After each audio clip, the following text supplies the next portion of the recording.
ক্রীড়াঙ্গনে হুট করেই খারাপ সময় চলে আসে।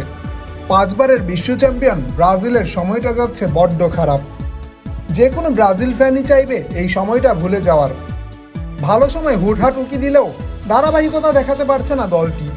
কাতার বিশ্বকাপে শুরু হওয়া দুঃসময়ে যেন কাটছেই না। কোপা আমেরিকায় ব্যর্থতার পর বিশ্বকাপ বাছাইয়েও ম্যাচ হেরেছে দরিভাল জুনিয়রের দল। সর্বশেষ প্যারাগুয়ের বিপক্ষেও ম্যাচ হেরেছে ব্রাজিল।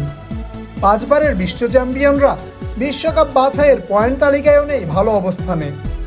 দক্ষিণ আমেরিকা অঞ্চলের বাছাইয়ে 8 ম্যাচে মাত্র 10 পয়েন্ট নিয়ে ব্রাজিলের অবস্থান 5-এ। শীর্ষে থাকা আর্জেন্টিনার চেয়ে 8 পয়েন্টের ব্যবধানে পিছিয়ে আছে তারা। দলের এমন পরিস্থিতিতে সবাই তাকিয়ে নেইমারের ফেরার দিকে। ব্রাজিলের ইতিহাসের সর্বোচ্চ গোলদাতা নেইমার চোটের কারণে লম্বা সময় থেকে আছেন মাঠের বাইরে। তবে ব্রাজিল সমর্থকদের নেইমারকে মাঠে দেখার প্রত্যাশা সম্ভবত এখনই পূরণ হচ্ছে না। নেইমারকে নিয়ে এখনই তাড়াহুড়া করতে চান না কোচ দরিভাল। সবাইকে আরেকটু ধৈর্য ধরতে বলেন ব্রাজিল কোচ। কদিন আগেই নেইমারের ক্লাব আল হিলালের কোচ হোর্হে জেসুসও বলেছেন নেইমার এখনও মাঠে ফেরার জন্য প্রস্তুত নন।